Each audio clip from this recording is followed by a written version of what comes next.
یہی جو عبداللہ ابن ابی رئیس المنافقین یہ جو کا پورا ٹولہ تھا، اس کے بعد قرآن کے اندر حضرت عائشہ کی برات بھی نازل ہوئی، حضرت عائشہ پہ تہمت لگانا، پھر صحابہ کرام کو اعوذ باللہ مرتد ماننا، ٹھیک ہے، وہ کون لوگ تھے؟ یہ رافضی۔ اب اہل تشیع جو اس دور میں ہوتے تھے وہ یہ کام نہیں کرتے تھے، نہ ان کا عقیدہ یہ تھا کہ امام کے جسم میں اللہ علاوت کر جاتا ہے، نہ حضرت عائشہ رضی اللہ تعالیٰ عنہ وہ تہمت مانتے تھے، نہ اعوذ باللہ وہ صحابہ کرام رضوان اللہ تعالیٰ علیہم اجمعین پر وہ یہ الزام لگاتے تھے کہ یہ سب کے سب بے دین ہو گئے، یعنی حضور صلی اللہ علیہ وسلم کے انتقال کے بعد یہ سب کے سب مرتد ہو گئے، مطلب اعوذ باللہ یہ سب کافر ہو گئے۔ اب کیا خیال ہے آپ کا؟ حضرت ابو بکر صدیق، حضرت عمر، حضرت عثمان یہ کافر تھے کیا؟ نہیں، استغفر اللہ۔ تو بس آپ آ جاؤ اپنے سوال کے جواب میں۔ جی بالکل۔ اب آپ جو یہ کہتے ہو کہ جی اب علماء کا ایک متفقہ فیصلہ یہ ہے کہ اس دور کے اندر اہل تشیع کی تعداد کم ہے، رافضیوں کی زیادہ ہے، بالکل ایسا ہی ہے، ایسا ہی ہے نا؟ بالکل ایسا ہی۔ اب یہ سبیل وبیل لگانا یہ زیادہ کون لگاتا ہے؟ سنی نہ گھرانے، نہ نہ سنی سن گھرانے کے ایمان لائے۔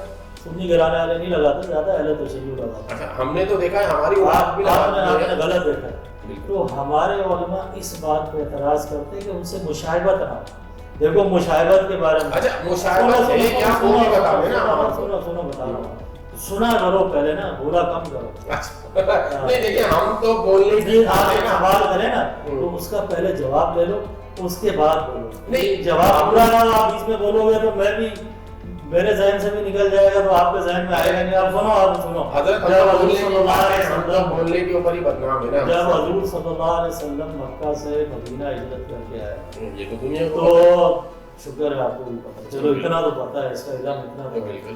جب وہ تشریف لائے مکہ سے مدینہ تو عاشورہ کا روزہ یہودی رکھا کرتے، عاشورہ 10 محرم۔ یہ کہاں لکھا ہوا ہے؟ ارے حدیث کی ساری کتابوں میں لکھا ہوا ہے، کنفرم کہہ رہے ہیں، کیمرے کے سامنے آن دا ریکارڈ بات کر رہے ہیں، ساری حدیث کی کتابوں میں لکھا ہوا ہے۔ ٹھیک ہے جی ناظرین، نوٹ کریے، نوٹ فرما لیں ناظرین، اور اگر یہ بات میری غلط نکلی ہو تو سزا کا یہ حقدار ہے۔ بالکل دیکھیں بات، ان کو اتنی بات بھی نہیں پتا کہ حضور صلی اللہ علیہ وسلم جب مکہ سے، یہ وہ بات ہے۔ اب میں آپ سے ایک بات کرتا ہوں، نہیں ہم تو اگر میں سن لے گا، اب میں ان سے مخاطب نہیں ہوں، کہ میں اب عوام سے مخاطب ہوں۔ آپ اندازہ لگا لیں ہماری دینی معلومات کا کہ ماشاءاللہ اتنے بڑے اینکر ہیں، ہزاروں آدمیوں کو یہ انٹرویو کرتے ہیں، تو اس میں بڑے بڑے لوگوں کا، یہ وہ بات ہے جس کو ہمارا بچہ بھی جانتا ہے کہ نبی اکرم صلی اللہ علیہ وسلم نے فرمایا کہ کیوں یہود روزہ رکھتے ہیں، تو انہوں نے کہا جی حضرت موسیٰ علیہ السلام کو فرعون سے نجات ملی تھی، تو حضور صلی اللہ علیہ وسلم نے فرمایا وہ تو میرے بھائی ہیں، تو اس کا زیادہ حق تو یہ ہے کہ ہم بھی وہ روزہ رکھیں، لیکن کیونکہ یہود سے مشابہت نہ ہو اس لیے 9-10 کا رکھو یا 10-11 کا رکھو۔ اب یہ وہ بات ہے کہ ایک بچہ بھی ہے وہ بھی 9-10 اور 10-11 کا روزہ رکھتا ہے۔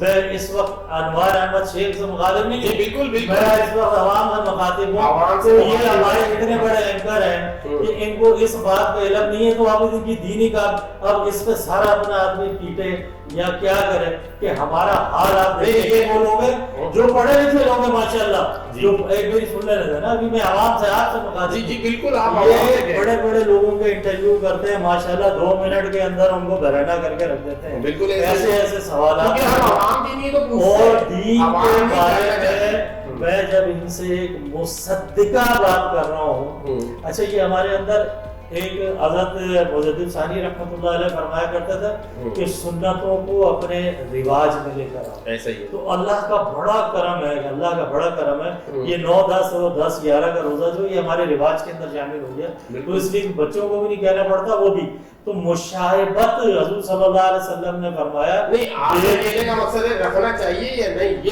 رکھنا چاہیے نا، جب اللہ کے نبی نے رکھی ضروری نہیں ہے لیکن رکھنا چاہیے، جب اللہ کے نبی نے رکھا تو آپ بھی رکھیں، ٹھیک ہے، نفلی روزہ۔ تو جب اللہ کے نبی نے یہود سے مشاہبت سے منع کیا تو اس کا مطلب یہ ہے کہ جو بھی بے دین طبقہ ہو وہ کوئی اچھا کام کرے یا برا کام کرے، اگر اس سے اس کی مشاہبت ثابت ہوتی ہے تو اس سے بچنا بہت ضروری ہے۔ تو ہمارے علماء صرف اس وجہ سے منع کرتے ہیں کہ بھائی حضرت عثمان حضرت عمر رضی اللہ تعالیٰ عنہ یکم محرم الحرام کو ان کی شہادت ہوئی. کتنے بڑے آدمی تھے, بہت بڑی شخصیت تھے. اس کے اوپر کتنے پروگرام ہوتے ہیں؟ نہیں بات پتہ آپ کتنے آپ کو پتہ ہے حضرت عمر کی شہادت؟ ہم تو بیٹھے ہیں نا آپ سے بات کریں, حضرت عمر کے کریں نا پروگرام, تو ہم نے یہ سیرت بیان کریں. انہوں نے اسلام کی جو فتوحات ہیں ساری حضرت عمر رضی اللہ تعالیٰ عنہ کے دور کے اندر ہوئی ہیں, وہ اس کو بیان کریں. حضرت عمر نے جو نظام کا ہے, ڈاک کا نظام. حضرت آپ مجھے کہنے کا موقع دیں تو میں تو صرف آپ سے یہی بیان کر رہا ہوں نا کہ ہم تو عوام کے دیے ہوئے سوال آپ سے پوچھتے ہیں. آج کل کے مولانا دین کے ٹھیکیدار بنے گئے. آپ مجھے بتائیے کہ ہم کس پہ چلیں, کس پہ عمل کریں اور کس پہ جو ہے فرائض انجام دیں.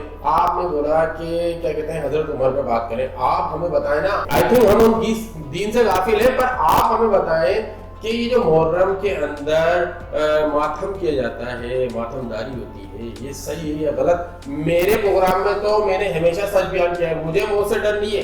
ایک جانے اللہ لے لے یا بندہ لے لے, آپ مجھے بتائیں کہ یہ صحیح ہے غلط ہے. اب آپ سنیں گے حضرت جعفر بن طیار رضی اللہ تعالیٰ حضرت علی کے جو بھائی تھے, بالکل ایسا ہی ہے, شہید ہو گئے. حضور صلی اللہ علیہ وسلم کے سامنے سے اللہ نے میدان جنگ کا پردہ ہٹا دیا. بالکل. حضور صلی اللہ علیہ وسلم نے فرمایا زید بن حارثہ شہید ہو گئے. اللہ کے نبی نے فرمایا زید بن حارثہ یہ شہید ہو جائے تو حضرت جعفر رضی اللہ تعالیٰ عنہ یہ بھی شہید ہو جائے تو حضرت ابو رواحہ رضی اللہ تعالیٰ یہ عبداللہ ابن رواحہ, اللہ نے پردہ ہٹا دیا سامنے سے. ایسا ہی ہے, ٹھیک ہے. زید بن حارثہ شہید ہو گئے مسجد نبی میں, حضور صلی اللہ علیہ وسلم بتایا. جعفر شہید ہو گئے, حضور صلی اللہ علیہ وسلم مسجد نبی میں بتایا. عبداللہ ابن رواحہ شہید ہو گئے, حضور صلی اللہ علیہ وسلم مسجد نبی میں بتایا. اس کے بعد حضور صلی اللہ علیہ وسلم نے فرمایا جعفر اور اس کے خاندان والوں پہ کڑا ہوا. ان کی تعزیت کے لیے حضور صلی اللہ علیہ وسلم ان کے گھر تشریف لے گئے. آپ ماتم کی بات کر رہے ہیں نا, تو ان کے گھر سے چند عورتوں کے آواز سے رونے کی آواز ہے, چیخنے چلانے. تو اللہ کے نبی نے اس کو بھی ناپسند کیا. ماتم کرنا تو بہت دور کی بات ہے. اللہ کے نبی کے تو چچا زاد بھائی تھے, سگے ابو طالب کے بیٹے تھے, حضرت علی کے بھائی تھے. حضور صلی اللہ علیہ وسلم سے زیادہ غم کس کو ہوا ہوگا ان کی شہادت؟ کسی کو نہیں ہوا ہوگا. اس کے باوجود صلی اللہ علیہ وسلم نے ان کو منع فرمایا. حضرت حمزہ رضی اللہ تعالیٰ عنہ جب شہید ہوئے تو حضور صلی اللہ علیہ وسلم کو اتنا غم تھا کہ حضرت حمزہ رضی اللہ تعالیٰ عنہ کی نماز جنازہ 70 مرتبہ پڑھی گئی. ایک جو شہید ہوئے ان کی جب میت آتی تھی حضرت حمزہ کی وہیں پڑی رہتی تھی. وہ جب حضرت حمزہ رضی اللہ تعالیٰ عنہ شہید ہو گئے تدفین کے بعد حضور صلی اللہ علیہ وسلم مدینہ تشریف لے گئے, تو نبی اکرم صلی اللہ علیہ وسلم نے فرمایا کہ حمزہ پہ رونے والا کوئی نہیں. تو مدینہ کی عورتیں اکٹھی ہو گئی اور انہوں نے یہ ماتم کرنا اور آواز سے رونا شروع کیا. تو اس پہ بھی نبی اکرم صلی اللہ علیہ وسلم نے سختی سے منع فرمایا. اور اللہ کے نبی نے فرمایا سوگ 3 دن کا ہے سوائے بیوی کے, وہ 4 مہینے 10 دن کی عدت گزارے, اور باقی لوگ 3 دن کا سوگ. یہ تو اللہ کے نبی نے فرمایا. حضرت حسین رضی اللہ تعالیٰ عنہ کو شہید ہوئے تو سن 60 ہجری, یہ سن 1442 ہجری, 1380 سال 82 سال ہو چکے ہیں. تو کیا شریعت کی روح سے یہ ٹھیک ہے؟ اچھا مجھے آپ یہ بتائیں, اسلام کا پہلا مہینہ جو ہے محرم ہے, ایسا ہی ہے؟ ایسے ہی کوئی غلط تو بات نہیں کر رہا میں. اور اس کے اندر یہ ساری چیزیں آتی ہیں, یعنی کہ سوگ بھی منایا جاتا ہے اور افسوس بھی کیا جاتا ہے, جلسے جلوس بھی نکلتے ہیں. اس میں تمام مولاناؤں کی الگ الگ رائے ہوتی ہے. ایسا کیوں؟ جب اسلام کا پہلا مہینہ محرم ہے تو اس میں ایک ہی بات کیوں نہیں کی جاتی؟ بھلے وہ دیوبندی سنی ہے, دیوبندی ہے, اہل حدیث ہے, کوئی بھی ہو, ایک سائڈ ہے. میرے بھائی محرم جو ہے وہ قطر کوئی غم کا مہینہ نہیں ہے, ٹھیک ہے. اب ایک بات اس لیے نہیں کی جاتی کہ حسین کی شہادت نہیں ہوتی. بابا حضرت حسین کی شہادت بہت بڑا المیہ ہے, اس سے کون انکار کرتا ہے کہ نواسہ رسول کی شہادت. پنجتن کا کیا مقصد ہے؟ آپ سے سوال ہی غلط ہے. نہیں, جو کہا جاتا ہے نا, جو کہتے ہیں وہ غلط ہے. چلو پنجتن کا تو میں آپ کو بتا دوں. آپ نے سوال کیا پنجتن کا کیا مقصد ہے. آپ یہ سوال نہ کریں نا, آپ سوال صحیح کریں. آپ یہ کہیں کہ پنجتن کس کو کہا جاتا ہے. تو چلیں آپ یہ بتا دیں پنجتن بھائی کہا جاتا ہے حضرت نبی اکرم صلی اللہ علیہ وسلم, حضرت علی رضی اللہ تعالیٰ عنہ, حضرت فاطمہ الزہرا رضی اللہ تعالیٰ عنہ, حضرت حسن رضی اللہ تعالیٰ عنہ، حضرت حسین رضی اللہ تعالیٰ عنہ، یہ پانچ جو ہے یہ پنجتن کہا جاتا ہے، یہ پانچ جو ہے پاک ہے. تو باقی سارے اسلام کے لیے قربانی کس نے دی؟ آخری سب نے دی. حضرت عمر قربان نہیں ہوئے، حضرت عثمان قربان نہیں ہوئے، حضرت علی قربان نہیں ہوئے، حضرت حسن قربان نہیں ہوئے. حضرت خباب بن عراد رضی اللہ تعالیٰ عنہ کو حضرت عمر رضی اللہ تعالیٰ عنہ نے فرمایا اپنی کمر دکھاؤ. جب کمر دکھائی تو ایسی تھی، حضرت عمر رضی اللہ تعالیٰ عنہ جیسا بہادر آدمی بھی اپنے چہرے کو موڑتا ہے، وہ کہتا خدا کی قسم میں نے ایسی کمر نہیں دیکھی. کہ کس طرح ہوا؟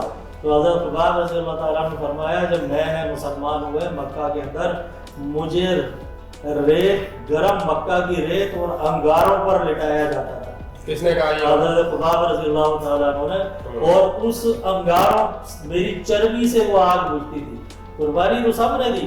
حضرت حسین رضی اللہ تعالیٰ عنہ کی قربانی تو اس لیے اتنی افضل ہے کہ وہ نواسہ رسول ہیں. بالکل. حضرت حسین رضی اللہ تعالیٰ عنہ کی قربانی سے کون انکار کرتا ہے؟ وہ حضرت حسین رضی اللہ تعالیٰ عنہ کو جو ظلم ہوا، وہ بدبخت ترین انسان ہوگا جو اس کو ظلم نہ ہو. نہیں، یہ پوچھنے کا مقصد ہے کہ ان کی شہادت محرم میں 10 محرم میں 10 محرم تو سوگ بنانے کا فرض بنتا ہے. سوگ اسلام میں ہے نہیں نا میرے بھائی. اب اچھا آپ یہ بتاؤ صحابی کا رتبہ زیادہ ہوتا ہے یا نبی کا؟ نبی کا ہوتا ہے. حضرت آدم علیہ السلام کی توبہ قبول ہوئی عاشورہ کے دن، جس دن حضرت حسین شہید ہوئے. ٹھیک ہے. حضرت نوح علیہ السلام کی کشتی جب وہ پہاڑ پہ لگی وہ 10 محرم میں. حضرت عیسیٰ علیہ السلام کو نمرود سے جو نجات ملی وہ 10 محرم میں. حضرت ابراہیم علیہ السلام کو نمرود کی آگ سے جو نجات ملی وہ 10 محرم میں. چاروں کا. ٹھیک ہے. اور ایسے سینکڑوں واقعات ہیں جو 10 محرم کو. اچھا یہود روزہ کیوں رکھتے تھے 10 محرم کا؟ کہ خوشی میں، اس میں حضرت عیسیٰ علیہ السلام، موسیٰ علیہ السلام کو نجات ملی فرعون سے، خوشی میں رکھتے تھے. خوشی میں آپ بتائیں نا، میں آپ سے پوچھ رہا ہوں نا، خوشی میں ہی رکھتے تھے نا. تو حضور صلی اللہ علیہ وسلم نے اس خوشی کو دوبارہ کر دیا. سوگ تو نہیں منایا نا 10 محرم کا. اللہ کے نبی نے فرمایا ایک روزہ اور رکھو. اور حضرت یونس علیہ السلام مسجد کے مچھلی کے پیٹ سے نکلے 10 محرم کو. تو عاشورہ کے جو دیکھو پھر حضور صلی اللہ علیہ وسلم نے فرمایا، حدیث کے اندر آتا ہے 10 محرم کو اپنے دسترخوان کو وسیع کرو.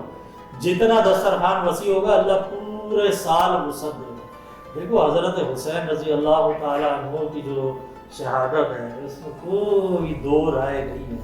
علماء تشیع، اہل تشیع ہوں یا علماء اہل سنت ہوں، پھر حضرت حسین رضی اللہ تعالیٰ عنہ کو جو ظلم ہوا، پھر ان کے جو خاندان والوں کے ساتھ جو ظلم ہوا، پھر ابن زیاد بدبخت جس طرح خانوائے نبی کی عورتوں کو جتنی بدتمیزی کے ساتھ دے کر گیا، اس کا تو آپ اظہار بھی، اگر آپ مجھے کہیں نا اس کے بارے میں بتاؤ تو میں اتنی جرت نہیں رکھ سکتا کہ میں اس کے بارے میں آپ کو بتا سکوں.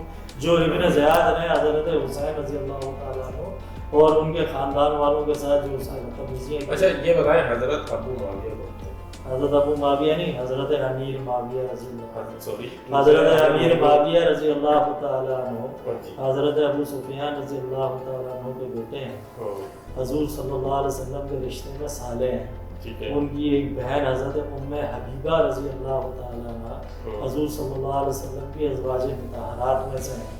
اور حضرت امیر معاویہ رضی اللہ تعالیٰ عنہ کاتب وحی ہیں. جب وحی نازل ہوتی تھی تو چند صحابہ تھے جو وحی لکھا کرتے تھے. وحی کا مطلب ہے جو قرآن کی آیات نازل ہوتی ہیں. تو ان کو لکھنے والوں میں حضرت امیر معاویہ شامل ہیں. یہ اتنے جلیل القدر صحابی ہیں. ابو معاویہ نہیں، حضرت امیر معاویہ رضی اللہ تعالیٰ عنہ. اب میں بات کرنے ان کے صاحبزادے کون تھے؟ ان کے صاحبزادے کا نام تھا یزید. تو یزید نے جو جنگ چھیڑی تھی اس بارے میں دیکھو میرے بھائی، اہل سنت علماء اس بات میں متفق ہیں کہ یزید اس بات سے ناواقف ہے. یزید نے جنگ چھیڑی کیوں تھی؟ اس پہ آ گئے. سنو یزید نے جنگ نہیں چھیڑی تھی. یزید نے یہ کہا تھا کہ حضرت حسین رضی اللہ تعالیٰ عنہ سے بیعت لو. حضرت حسین نے بیعت لینے سے منع کر دیا. بالکل ایسا ہی ہے. اچھا یزید نے ابن زیاد کو جب کوفہ کا گورنر بنایا تھا، اب وہ کوفی کدھر گئے جنہوں نے ہزاروں کی تعداد میں حضرت حسین کو خط لکھ کے بلایا تھا؟ وہ کوفی کدھر گئے؟ یہ وہی کوفی تھے نا جو مسلم بن عقیل رضی اللہ تعالیٰ عنہ کو جب حضرت حسین رضی اللہ یہ آپ انہی کی بات کر رہے ہیں جو کوفے قبیلہ سے آواز آئی تھی؟ یہ کوفہ کے رہنے والا، کوفہ کو قبیلہ نہیں، کوفہ شہر کا نام ہے. شہر کا نام ہے یا قبیلے کا؟ قبیلے کا نام نہیں ہے. کوفہ تو علاقہ ہے نا عراق کا. جی تو بالکل. وہ کوفی کدھر گئے جب حسین رضی اللہ تعالیٰ عنہ تشریف لے کر آئے تو ایک شخص بھی ایسا نہیں تھا جو حضرت حسین کے لیے نکلا ہو.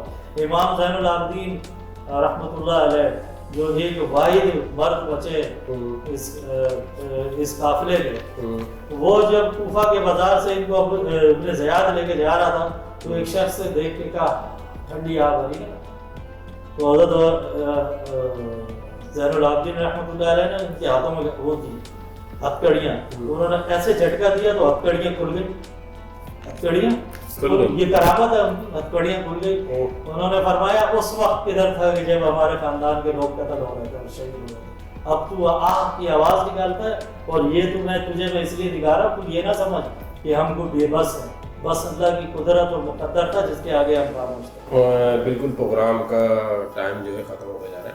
بس میرا آخری آپ سے بالکل یہی سوال ہے کہ سنی ہو یا دیوبندی ہو یا شیعہ ہو، حضرت حسین حضرت علی کو سبھی مانتے ہیں کہ لڑائی کی چیز تھی. حضرت علی کو تو ہم سب مانتے ہیں. نہیں میں نے بولا عمر کو نہیں مانتے ہیں، حضرت عثمان کو نہیں مانتے ہیں. اچھا حضرت عمر کو نہیں مانتا اور کیوں نہیں مانتا؟ وہ کہتے ہیں کہ خلافت کا ہے، حضرت علی کہتا ہے. دیکھ لیں آپ کیمرے کے سامنے بہت بڑی بات کر رہے ہیں. کیمرے کے سامنے میں بات کر رہا ہوں، 1400 سال سے بحث چل رہی ہے، میں نئی بات نہیں کر رہا ہوں آپ سے. سر آپ کی جان کو بھی خطرہ ہو سکتا ہے. یار میری جان کو ویسے ہی خطرہ ہے، چھوڑ دو. ٹھیک ہے. اچھا اچھی جی ناظرین آخری بات یہ میں ان سے کمنٹ لے رہا ہوں، میری کوئی اپنی ذاتی رائے نہیں ہے تو بس ان سے سوال کر رہا ہوں. ہمارے خادم حسین رضوی صاحب رحمۃ اللہ علیہ مسلکی اختلاف تو ہمارا ان سے بڑا ہے، لیکن وہ جو کام کر کے معلوم وہ فرمایا کرتے تھے یار مرنا ہے تو چیچنل مرنا، یعنی کچھ کر کے مرنا. اور یہ جو میں نے کیمرے کے سامنے بات کی وہ نئی بات نہیں ہے جو میں نے کی، لیکن ماشاءاللہ آپ کی دین کے بارے میں اتنی معلومات ہے کہ آپ کو یہ 1400 سال پرانی باتیں نہیں لگ رہی ہیں. اب میں اپنا سر پیٹوں آپ کا پیٹوں؟ نہیں سر میں تو عوام کے لیے عوام یہ ساری باتیں جانتی ہیں. میرا تو کام ہے کہ میں عوام کی آنکھ بن کے آپ سے سوال پوچھوں، عوام کے سامنے رکھوں. میرا اپنا کوئی ذاتی سوال نہیں، میری آپ سے کوئی ذاتی دشمنی نہیں ہے. میں تو صرف عوام کے لیے کام کرتا ہوں، عوام کے لیے میں صافی ہوں. میری حرص ہے تھوڑی. بالکل وہ کہتے ہیں کہ سوال کرنے کے لیے بھی آدمی کے پاس آدھا علم ہونا چاہیے. نہیں سر سوال کرنا میرا فرض ہے کیونکہ جو عوام کہے گی میں وہی آپ سے سوال کروں گا. آپ وہ سوال کریں جس کو عوام نہیں جانتی ہو، آپ اسے وہ سوال کریں جو عوام کے اندر غلط طریقوں سے کسی نے اپنی بات ان کے منہ میں ڈالی ہو. نہیں سر آپ کو بہت سچی بات یہ کہتے ہیں یہ تو وہ باتیں ہیں جو میں ابھی نیٹ کھولو اس میں آپ کو ساری باتیں نہیں. اگر آپ یہ کہتے ہیں کہ میں کوئی غلط سوال کر رہا ہوں تو اچھا میری نالج میں بھی اضافہ ہو جائے گا، عوام کی نالج میں بھی اضافہ ہو جائے گا. نالج میں نہیں دو ہمارے شیخ مفتی محمود الحسن مسعودی صاحب فرماتے ہیں نالج جو ہے نا وہ بہت سبب فالج ہے. نالج کیا ہے؟ سبب فالج. خالی نالج ہونا ضروری نہیں، نالج ہونے کا مطلب ہے تمہاری تو پکڑ ہو جائے گی اللہ کے آگے جو جانتے تھے کیا کیا. نہیں سر آپ جیسے لوگ ہیں نا ہمیں سکھانے والے، دین کی راہ پہ چلانے والے، اس پہ عمل کرو. جی سر بالکل کریں گے، کوشش کریں گے. اب آپ یہ کوشش کرو کہ 5 وقت کے آپ نمازی بن، یہ تو کر سکتے ہیں نا، اس پہ تو ہمارے الحمدللہ. ہاں اور آپ ماشاء اللہ آپ پڑھتے بھی ہیں 2-4 وقت کی، تو آپ کو پڑھتے ہوئے میں نے بھی دیکھا. اللہ آپ کو 5 وقت کا نمازی بنا دے. بالکل. جی ناظرین آپ نے دیکھا ہمارے ساتھ سماجی شخصیت موجود تھے جو خدمت خلق کا جذبہ بھی رکھتے ہیں اور عوام کے لیے کام بھی کرتے ہیں. جی ناظرین ان سے ہی دین کے ٹاپک پہ ہماری بات ہوئی، محرم الحرام کے ٹاپک پہ بات ہوئی. اسی طرح کے پروگرام ہم آپ کو آگے بھی دکھاتے رہیں گے، اسی طرح ہم آپ کے ساتھ رہیں گے اور ایک اسی طرح بیس پہ چلتے رہیں گے. مجھ کو اب تک دیجیے اجازت. پاکستان زندہ باد.